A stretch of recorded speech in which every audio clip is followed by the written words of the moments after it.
Hello and welcome to Absolute Game Off. Nerd! I'm JP and welcome to the show. Today is going to be a quick little showing of what I picked up at an antique store. Many of you that may know me know that I have been collecting here and there some Good Girl cover work. And those include things from Tomb Raider books with Adam Hughes to some Domino Hot Shots, Gen 13, J. Scott Campbell. And then I morphed into Dave Stevens. Now, I've always been a Dave Stevens fan. I've always noticed that work. Hadn't been something I picked up a lot of, but I knew of it, especially Rocketeer work. And I bought some not original art, but I bought some art prints that were Dave Stevens, and I picked up some of his more memorable books, which include Crossfire, Alien Worlds, Chevelle Noir, and Sheena, which I got from Mike. But definitely have a nice little collection of those various Good Girl, and been well aware from our conversation with Alan, the comic collector geek, that there are some great Golden Age Good Girl art, so Golden Age goodness that exists, and those are almost somewhat untouchable in regard to finding them in high grade, good grade, or at least mid grade, for not spending hundreds, if not thousands, on these books. So recently, I was traveling for work, and when I'm traveling for work, I usually try to hit antique stores. And there's a particular antique store that I had hit about a year ago and found some spectacular Spider-Man books that were the spot run, essentially number 97, 98, I think 99 and 100, or some combination of those, and found those there, plus some Copper Age Fantastic Four books. And that was a pretty good score given the time frame when I found it. The Across the Spider-Verse movie had been promoted but hadn't been released yet. So it was nice spec to find that just in this random antique store as I'm traveling. So I went back to the same antique store a couple months later. There was no new books in that particular store, but they'd made me aware that there's a warehouse just a couple miles down the road, and they may have some more things down there. So I made my trek down to that warehouse. Didn't have a whole lot, a couple old Thor books, a newsstand copy of Dune, #1, Dune the movie #1. And so, again, panned out for what I paid for them, but nothing great in that warehouse. So I had not intended to go back. But I was in town delivering some things for some customers, and I had a few extra minutes, and I literally had minutes. I didn't have more than 15, 20 minutes to spend at this antique store because I had to get to the next appointment. And so I stopped in. I knew right where to go to the store. I had passed the warehouse initially and was driving too fast that I couldn't stop, and I didn't want to lay tire and turn around. So I just kept driving and went straight to the store. And I show up at the store, I go walk right in. I know right where the comics were, and I start leafing through the comics, and I see a bunch of Golden Key and Dell comics, your cartoon type comics, Jetsons, Flintstones. And again, I think I know which ones are the good ones from that group, but none of them were that. And they're not my cup of tea. So I was like scanning through them, and you start seeing some Bronze Age books, and say John Carter or something like that from the Bronze Age, and get excited that you might run into something else as you're leafing through. And I went through the first box of comics and didn't see anything good there. Nothing I wanted. I mean, there was some good stuff there, but nothing I particularly needed. And then I find there's a stack underneath this box of more comics, and I start leafing through it, and I hit what I felt was a jackpot. And these were books I didn't ever think I'd find in the wild, and that's been my MO as of late. I'm finding some things in the wild that I never thought I'd find, like Dolphin, that Silver Age Good Girl cover from DC Showcase, and then the Incredible Hulk third print, Incredible Hulk 377 third print. So hopefully the streak continues. And while I was at this particular antique store, like I said, I'm leafing through underneath that box to another pile, and I stumble across some Golden Age goodness. And I'm going to show you an order of value what the books were. But this first one is from 1946. This is a shoe promotional from Buster Brown Comics. Now, there's no really huge value in this book, except it's old and it's in decent shape, and there is a little bit of a market for it. but there is a particular Buster Brown comic that I'd heard about on Lord to the Long Box that I believe either was a first appearance of Dick Tracy or Red Ryder or somebody from that golden age that was in a Buster Brown comic. So it's funny that when I go to these antique stores, my cell phone doesn't work, so I can't use Key Collector. I can't use eBay very well.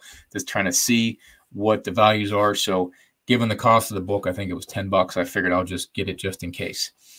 And these next books are all about 10 to 20 bucks each, nothing more than that. So I don't think I didn't feel I could go wrong by buying the whole bunch of them. The next one is Ranger Comics number 42. Now this just screams golden age. You got the way the trade dress is up top here. You have the blonde. She's not in a red dress. She's in a green dress, but she's going after the cheetah here.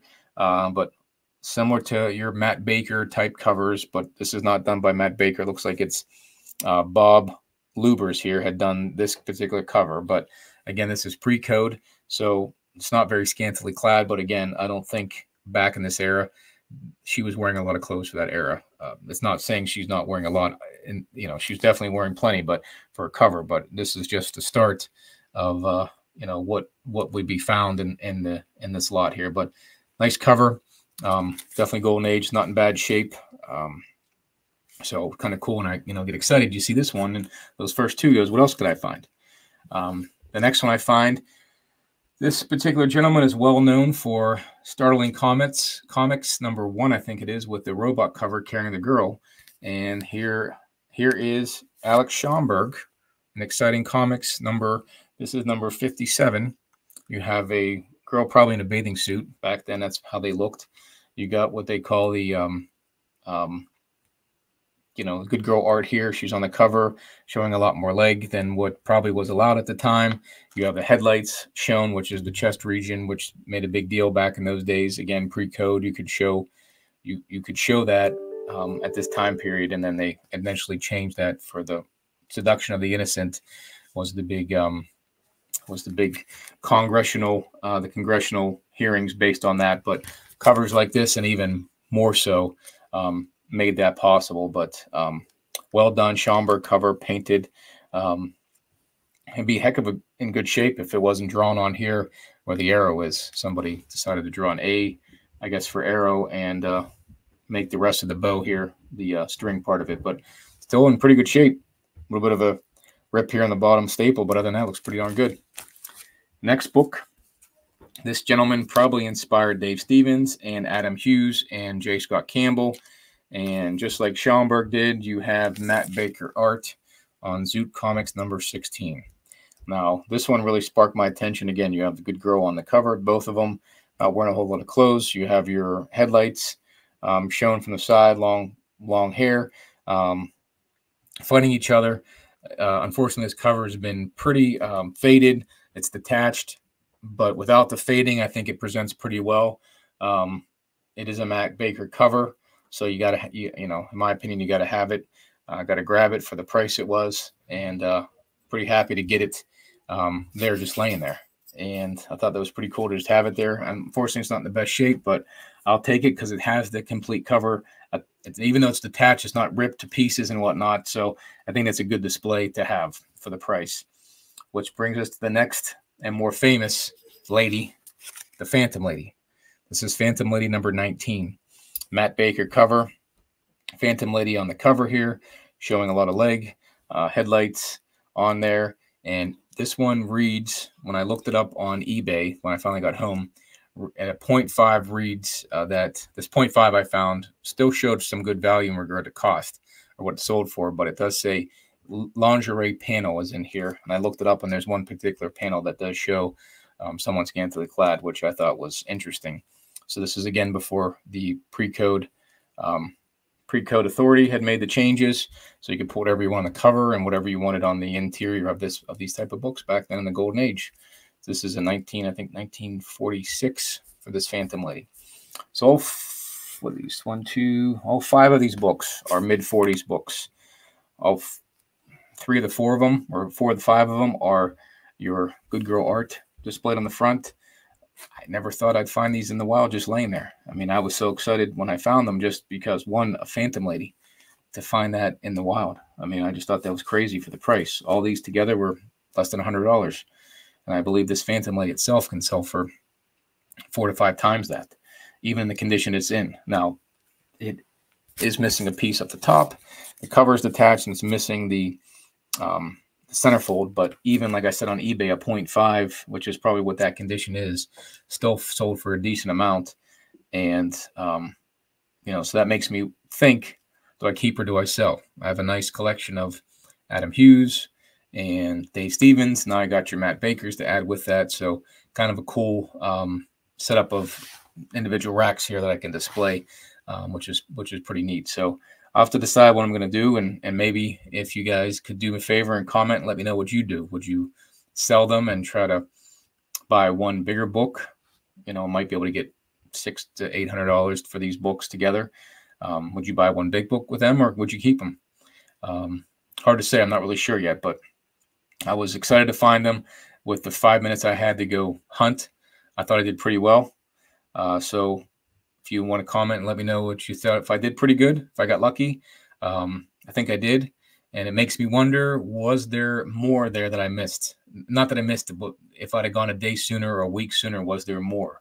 And I kind of think there probably wasn't, because if anybody was grabbing other Phantom Lady books, they'd have grabbed this one too. So they would have bought them all for the price they were. They'd have bought them all, unless the antique store had some displayed for more money. But I think that I got lucky and hit them before somebody else got there, and I just grabbed them all. Everything that was Golden Age I grabbed, and that was those 5, and pretty happy with it. So we'll decide what we're going to do, and your comments may help make me make that decision for me. So again, I appreciate you guys watching. Make sure you like, comment, and subscribe to the channel, and I will see everybody on the next unboxing, flea market find, or the next interview. So until then, peace out. Have a great day.